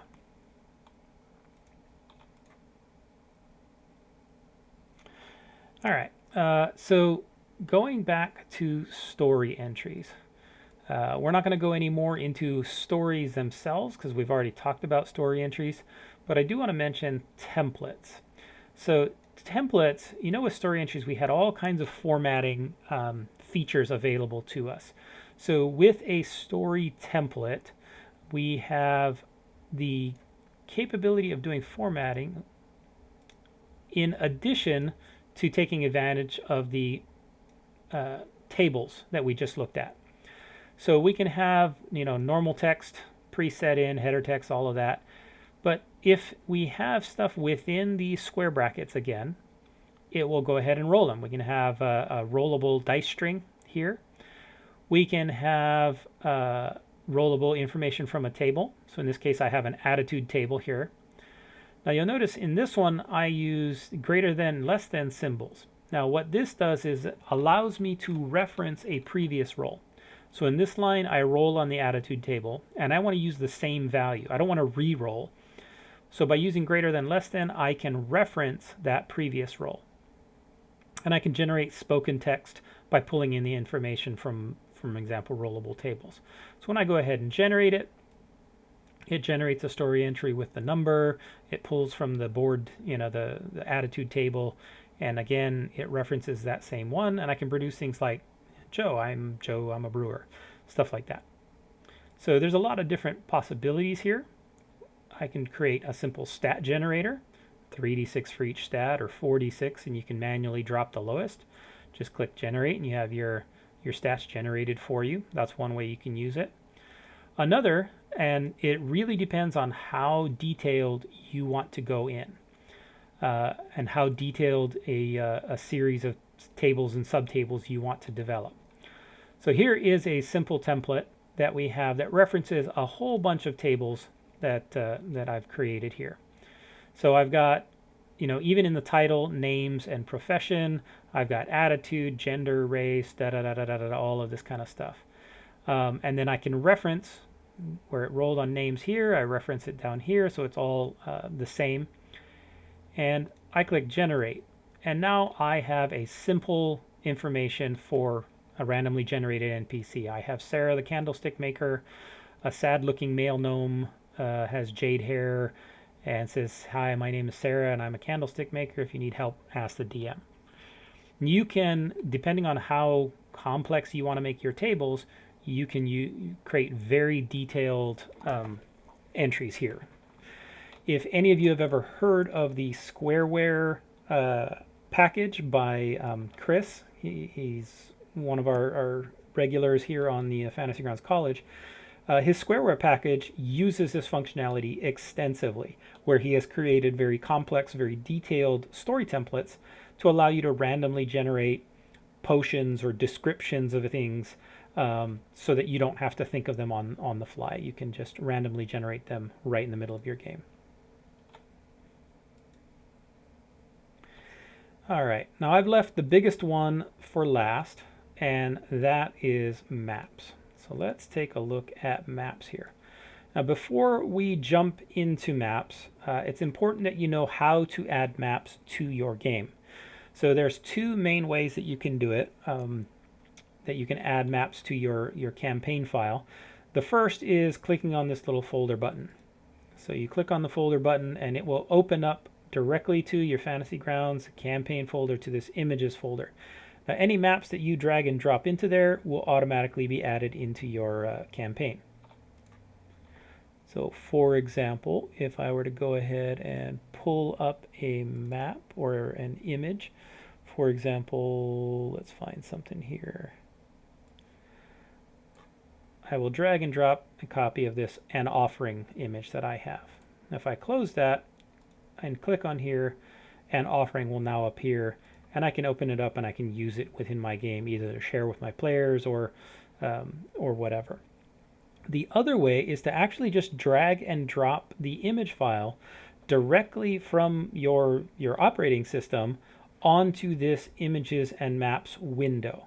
So I don't even need to open that folder. I can just drag and drop the image directly and let go. And it will import that image file for me, and now I have it available to me. So those couple of different things with how you get maps into your game. Now, once you do have a map, you want to make sure that there is a grid. So Fantasy Grounds relies on the grid in order to make sure that all of the tokens and everything is scaled appropriately. So if you're going to be using it for combat, make sure you add a grid. So I'm going to pull up my little sample battle grid or battle arena. And to add a grid is relatively simple. You're going to right click on the map somewhere, click on layers, click on set grid, and then just draw the size of the grid. And depending on the resolution of your map, it may be 50 is a common size, it may be 100 or 75 or some other number, depending on where you got your map and what kind of quality is. In this case, I don't have a pre-drawn grid. If possible, that's always preferable to have a map that does not have a grid pre-drawn in the image file itself. Very often that's because that can not be aligned very well, and they may have some weird oddities with the pre-made grid. So having a map without a grid, if possible, is preferable. So let's talk about maps themselves. Within Fantasy Grounds, you're aware that there are some memory limitations. Right now, 3.5 gigs is the max that that Fantasy Grounds can handle. So there are a couple of recommendations that we make to help reduce the likelihood that you're going to encounter a crash because of overuse of memory. So first up is the size of the maps. Now there's two aspects of maps that will affect your Fantasy Grounds performance. The first is the dimensions of your map, the number of pixels located within your map. So in general, the recommendation is that you should keep your maps under 2048 by 2048 pixels.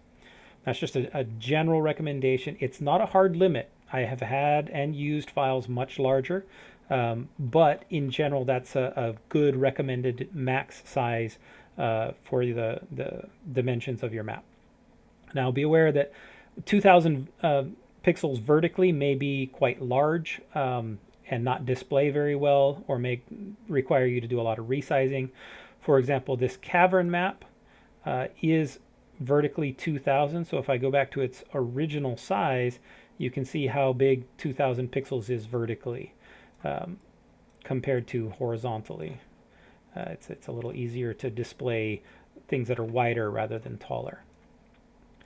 But 2048 by 2048 is a general recommended size.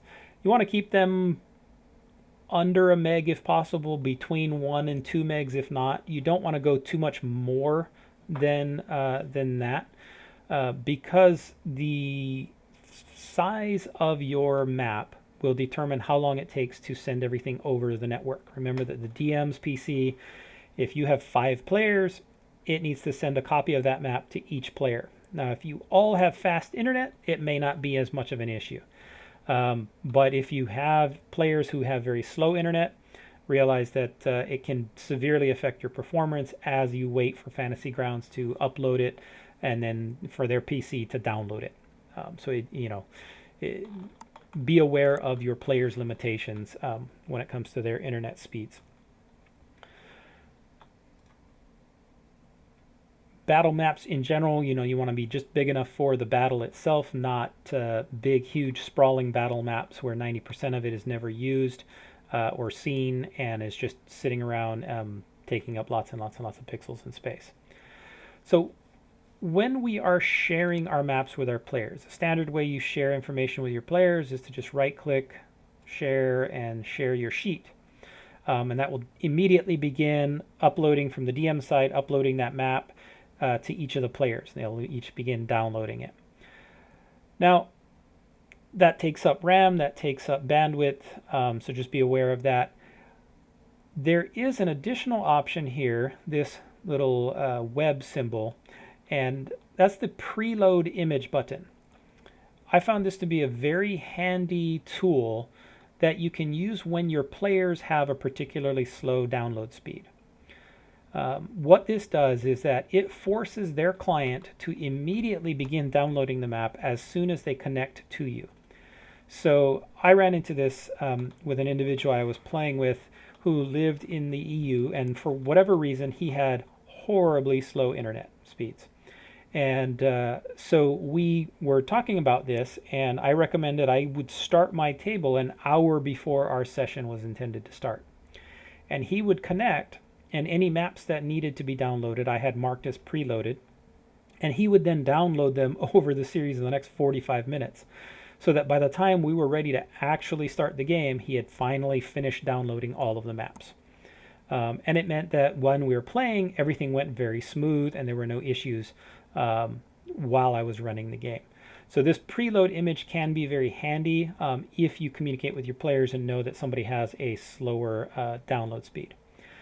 Now, be aware that if you preload the image, they will be able to then see that image in the maps banner and be able to open it. So if you don't want them to have any information about the map, there are 2 steps that I would recommend before you mark it as preload. The first step being unidentify it. That way they can't see the name of it. You know, if this is the Tower of the Mad Mage and you don't want them to know there's a Mad Mage up there, you just want it to be a rickety old tower, you can unidentify the map and put in some other descriptive text that's neutral, or just leave it as unidentified map. And then the second thing is to add a mask. A mask allows us to hide portions of the map. So we can right click and click layers and enable the mask. Now we have a mask here. They can't see anything. So I've put a mask on it, I've unidentified it, then I can go ahead and mark it as preload, and then my players can download it and I know they can't get any kind of information about that image itself. So that's the handy way to share that with them when necessary. Now once you do have a mask, you can go ahead and begin revealing sections of it using your mouse. So once your mask is enabled, you can left click and drag a little rectangle, and that will begin revealing areas of your desktop. If you hold down Shift and draw, it allows you to freehand the area that will be revealed. And then when you let go, it'll take a second.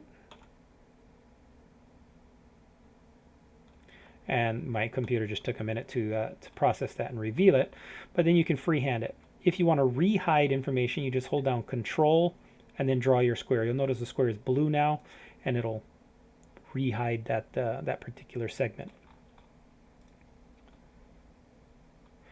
So when it comes to the mask, we will sometimes have NPCs on our combat tracker, and they'll be added to our table.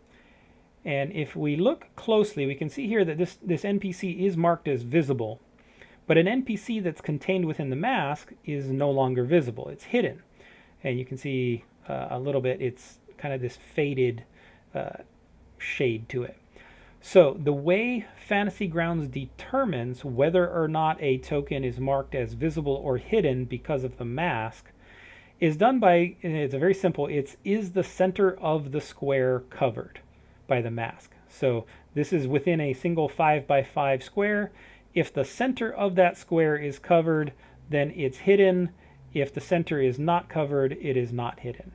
So that's the simple rule for whether or not the mask is going to hide a creature. You notice this mask covers just a small portion. This mask covers nearly half of it, a little over half, but the center is covered, and therefore it is marked as hidden. That's separate from the is this visible or not on the combat tracker, right? We can toggle that directly here on the combat tracker. If you have very large maps, it can be very helpful to have some shortcuts for resizing things. So there's a couple of shortcuts that we have available to us to get the maps kind of resized and located exactly in a way that's going to be useful. We can right click and go to resize, and you have a couple options of small size, which shrinks everything down, or original size, which kind of blows it up to its full image size.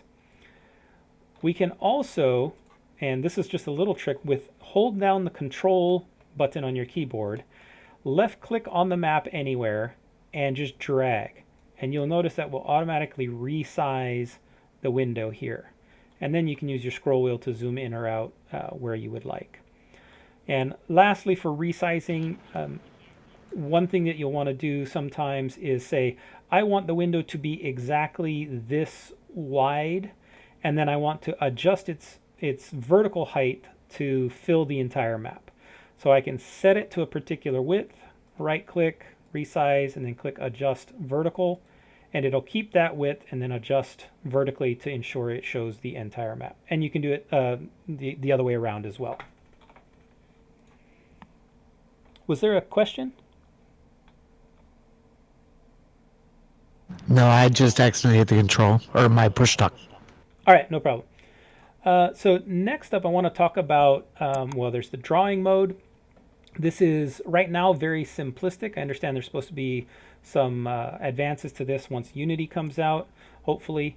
But right now with drawing mode, we have a single pencil, and we can draw little black lines, and that's really about all we can draw. Handy for pointing something out, but there's a better way. I'll show you that in a second. And we also have an eraser. To erase something, you just draw a space around, circle around it, and it'll go ahead and erase that. Now, there is a better way to point things out on the map, and that is to use pointers. Now, there's two different kinds of pointers. There's persistent pointers, and there's temporary pointers. So, persistent pointers are created by right-clicking anywhere on the map, and then clicking on the pointers button. And then you have four different types. You have arrows, squares, circles, and cones. So I'll draw a square, and I just click it, and then click and drag. Now that will go ahead and draw that type of pointer. Now the color of the pointer is going to be the same as your dice color. So if every player has a different dice color, you'll be able to easily differentiate as to who drew what. You know, is this my circle or is this your circle? Now this can be used to demonstrate area of effect of a spell, you know, the amount of radius of a torch, or any number of other things that you want to be able to point out. You can use the arrow one to point specifically at something. You know, I want to look at that. Now the reason why I called these persistent is that after drawing them, you can go ahead and move them around. You can edit them by grabbing the little handles and rotate them.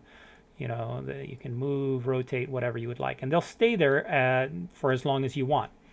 And then you can go, of course, delete them all at once or one individually.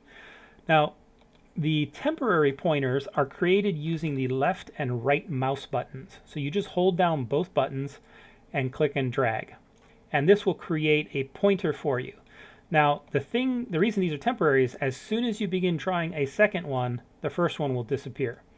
And so they're great for saying, hey, this thing is starting to spew fire out of its mouth. And it's easily visible by all the players. If you need to draw squares or circles or cones, you just use the Shift, Control, or Alt modifier keys, and it will go ahead and do the different types of pointers. Can I mention a third idea? Sure. What I do is I've grabbed a whole bunch of token pictures that look like arrows, and you just make it and share it to everybody, and then they just grab and drop a token pointer on the map, and and everybody can move it, point things out, spit it. Yeah. I use this "you are here" all the time. It works both as a singular pointer and just as a, you know, hey, I'm pointing this here kind of thing. But yes, that's a very useful suggestion. Thank you. Good deal. All right. So let's add a few more tokens here. I'm going to go ahead and delete the mask because I don't need that anymore. And I want to add all my NPCs here all at once. And we've got them all visible. Okay, good. So when we are working with our tokens, I don't know if any of you have ever had this, but I have had on occasion players who, when added to the map, feel that it's okay to just move their character wherever they want, whenever they want. So the simple way to get to stop that from happening, from having players move their tokens when they're not ready or they're not supposed to, is on any token on the map, you can mark the entire map as being locked. So you right-click on any token and click on the Lock Tokens button. Now this setting is per map. So you have to enable it for every new map that you open and add the characters to. But you only have to set it once. You don't set it per character. Now once the tokens are locked, when players attempt to move their tokens, instead of directly moving it like this, it will instead draw a movement line. And the DM will have the opportunity to approve or say, no, you can't do that. So once the DM is fine with it, they can right-click and click Accept Move. That's one way of doing it. The shortcut for accepting the movement is to just middle click on the character, and it'll immediately move them according to the path that they've drawn. If they have a multi-stage path, it's not direct, you can draw the first leg and then grab it at the end, and you can draw multiple legs however you would like, for as long as you would like. Fantasy Grounds itself does not track how much movement you have left remaining in a round, so that's something you'd have to manually track yourself. But once it's drawn, again, you can just approve it by middle clicking. And it'll animate it running around your map.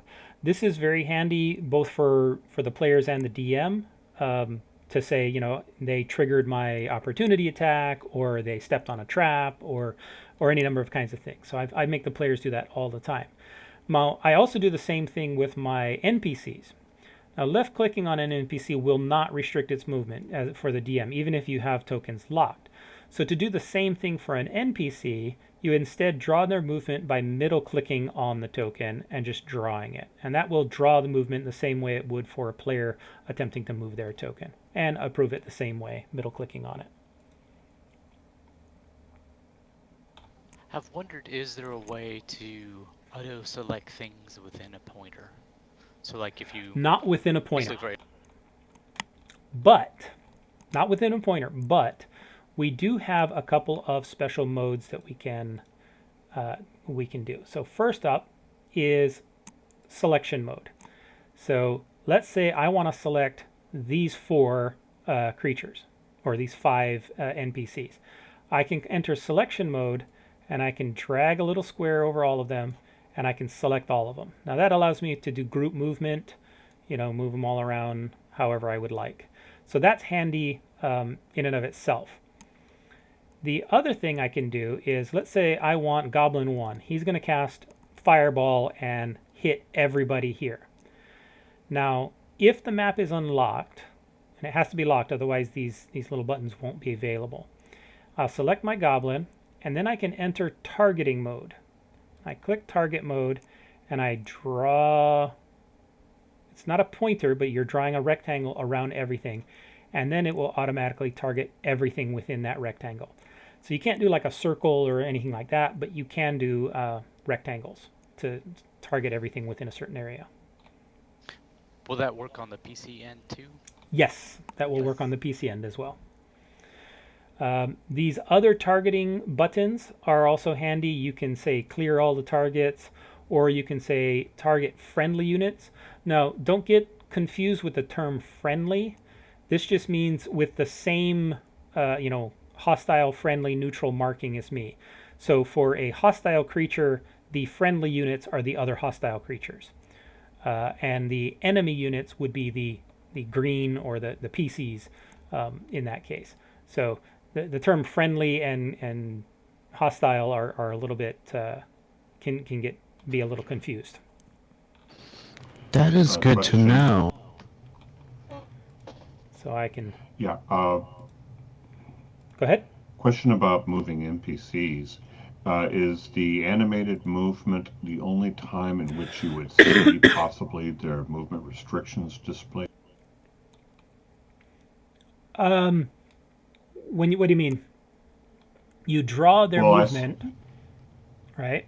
Yeah, and then you would see how much movement you are accomplishing with that particular move turn, and then but none of the other ways you would move by directly moving the tokens would actually display their limited movement available. Correct. So drawing their movement and then approving it is the only way to display, okay, I've moved this far, or this is how far I'm planning on moving. Just left clicking and dragging it won't show any kind of distance indicator.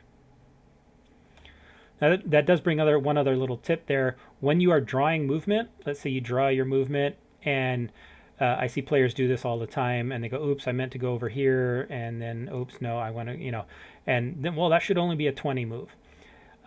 It's just as easy to tell them to redraw it from their character. Just start at their character and redraw it, rather than having 50 different segments. The speed at which it animates the movement depends on how high the resolution of your map is. So if you have a very, very high, like 100 pixels per 5 feet map, it can animate very slowly because it just goes like so many pixels per second.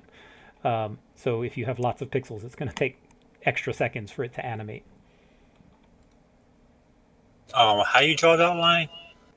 Okay, for NPCs, you just middle click on the NPC and drag. But it'll only do that if you have locked the tokens. So make sure you right click on any token and make sure lock tokens is selected. So right now it's already locked, so it gives me the option to unlock. So if it's unlocked and I middle click and drag, it'll just move it. But if I lock the tokens and I middle click and drag, it'll give me the movement line. And this is good for both players and NPCs. Again, players will say they triggered my ability. For the NPCs and other things, you can say, player move, you walk right on the trap, boom, you're hit. Or you walked into the invisible stalker and he eats you. All right. So that is the map. So let's back up a second and kind of put it together.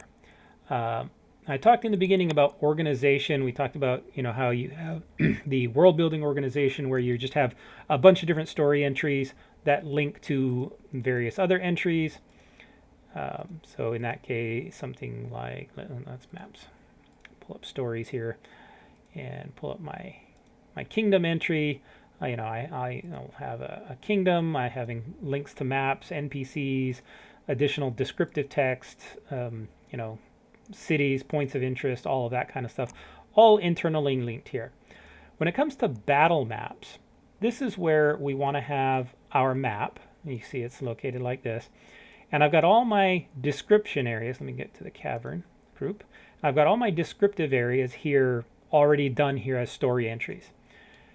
And here on my map, I want to add these little red links. Now these red links are not visible to players. So those are hidden from the players unless you choose to share them. You can share them by right-clicking and clicking Make Link Shareable, in which case the players will be able to open it. But to add these little red pins is very simple. You just go ahead and drag and drop your story entry. Now your story entry is going to contain all of the information you as a DM need to know for that location on the map. So in this case, some descriptive text, any environmental factors, and links to the encounter with the pre-placed entries there, links to any treasure, from parcel that they've got.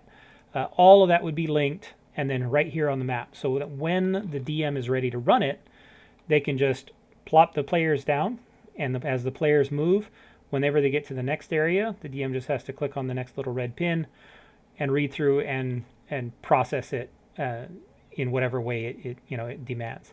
If the players move to a second map, for example, here's a secret passage, and that secret passage one contains a link to the next room. You can pop that open and then move your characters onto the new map.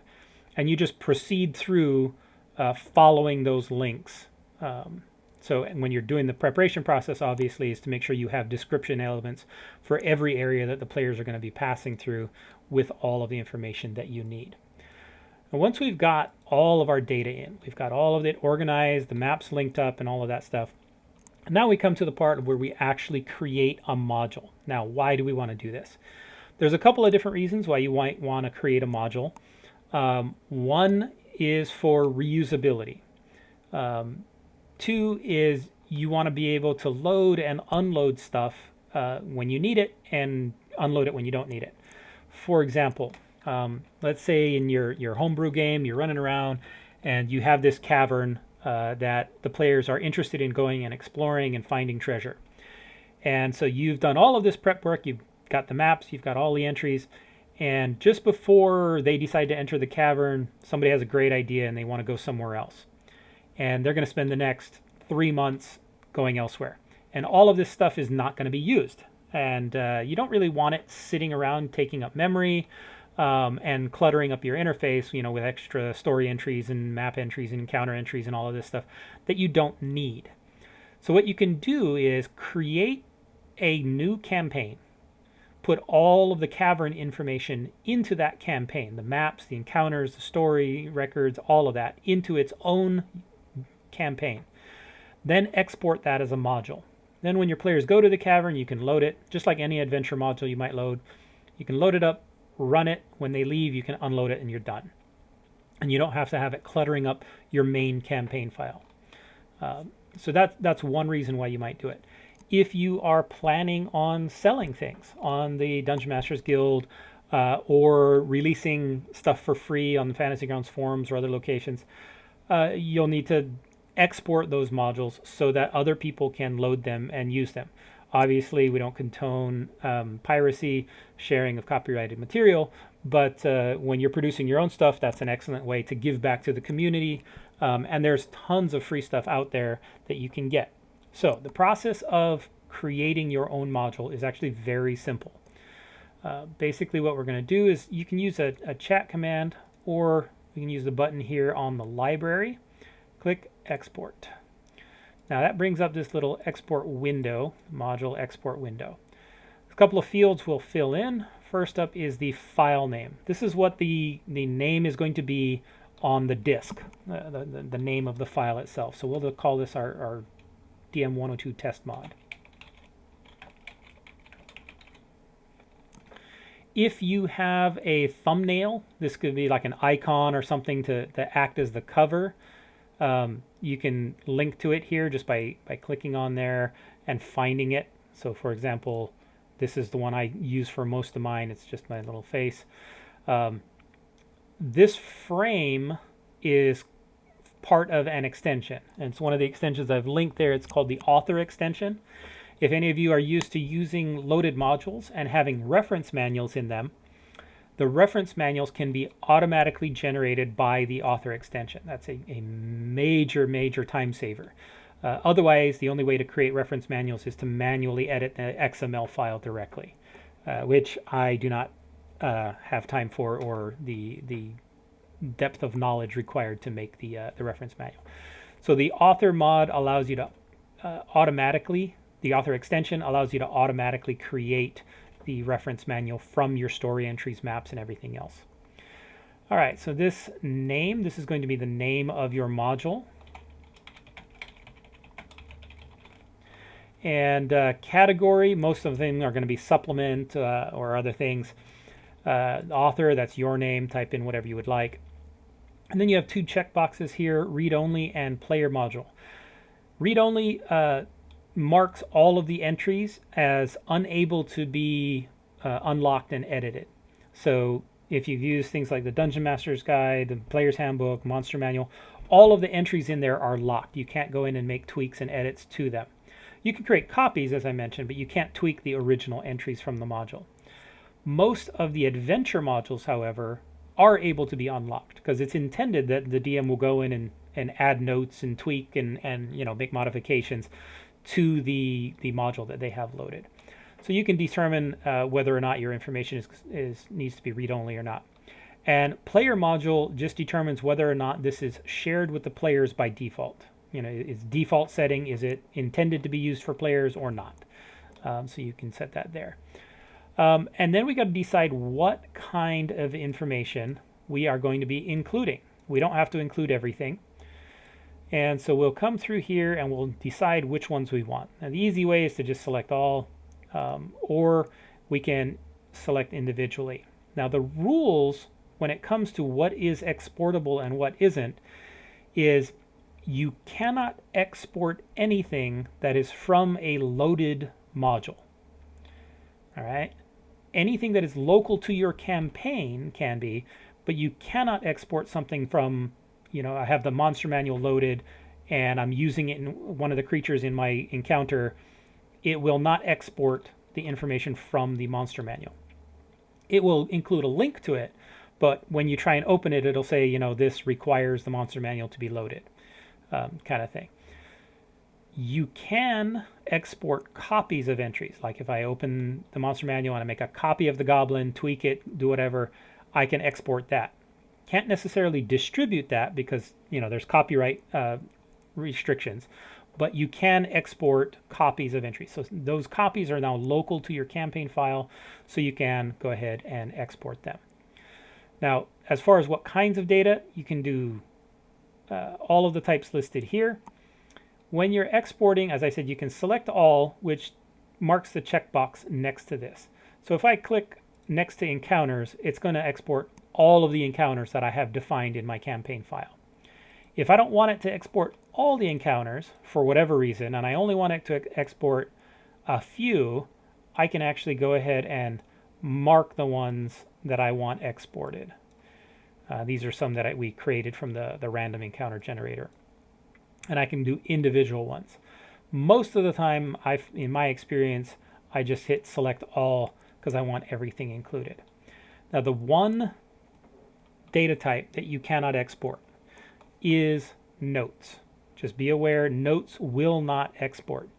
So if you are doing a campaign file that's just for a build, notes are a great place to keep notes about the process, pages that you're working on or issues that you know exist that need fixed. Nothing within notes will be exported. So that's a safe place to put random stuff that you may need to record. But otherwise, everything else is exportable. Now, once I go ahead and export this, it's going to create a mod file. So here I have my Fantasy Grounds modules folder. You can see here I've got my DM course material. And when I click export, it tells me module exported successfully. And when I come back here, it's got my DM102 testmod.mod. So now I can use that module. But there is one little thing you have to do first. When the very first time you create a module, it will not appear here in the library. It won't be on your list of things available to you. And the reason for that is because Fantasy Grounds doesn't scan that modules directory over and over and over. It just does that when you start up Fantasy Grounds.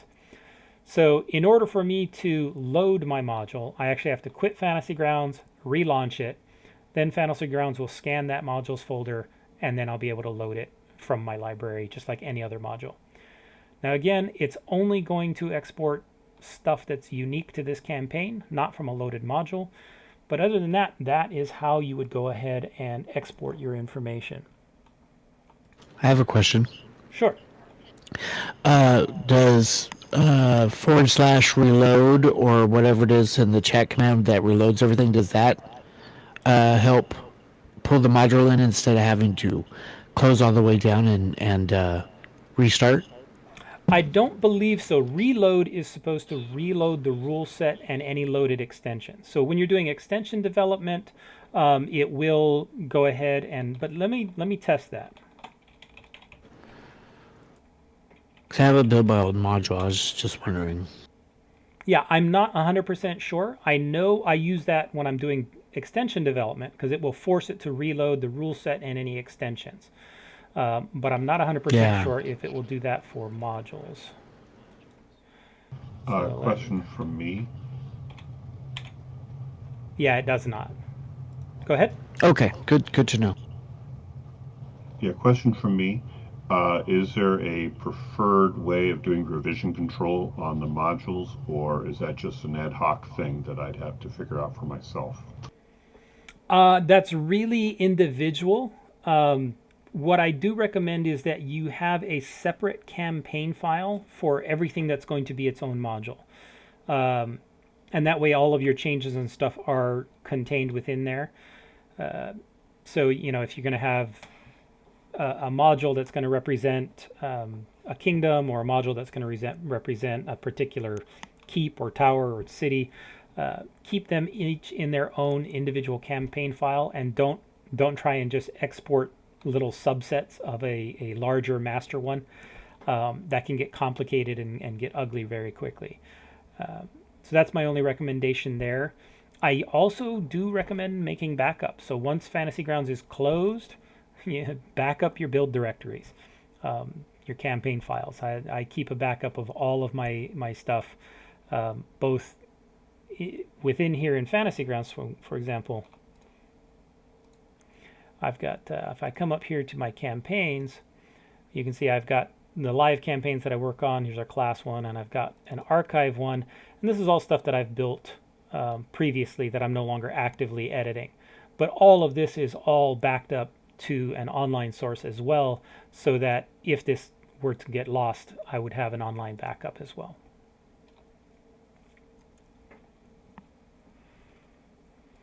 All right, So with that, making a go backup, ahead. basically, like once you make a backup, if things got corrupted, you would just delete the old campaign that got corrupted and re-put in the backup to the campaign folder, I'm guessing. Yes, that's exactly what I would do.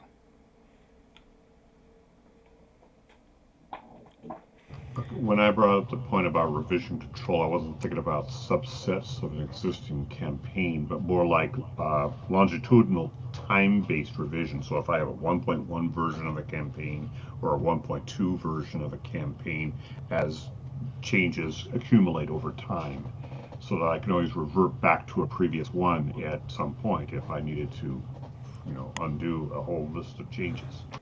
Sure. And so here, let me give you an example of how you can accomplish that. That's not the right one. Did I closed the other one, didn't I? Pull up Fantasy Grounds again. So I have this class DM102, and I'm actively editing that. Well, let's take this WDH, that's my Waterdeep Dragon Heist campaign. Let's say I've gone ahead and made a series of edits. Whatever. And I want to save this as a snapshot in time. I can go ahead and use my zip zip file, and I'll go ahead and create a zip file containing everything within the campaign, rename it, and save this somewhere else. And I can do this as frequently as I would like. After every series of changes that I make, I can number them and organize them. It all depends on how careful you want to be with your revision history. But you certainly can do that just by zipping up the entire folder and then saving them one at a time. We don't happen to have a versioning like standard or anything like that. It's just whatever. Correct. There's no setup. Yeah, or plan you that certainly could set up, Git and have a GitHub kind of thing, and it all depends on how technical you are in terms of getting that set up.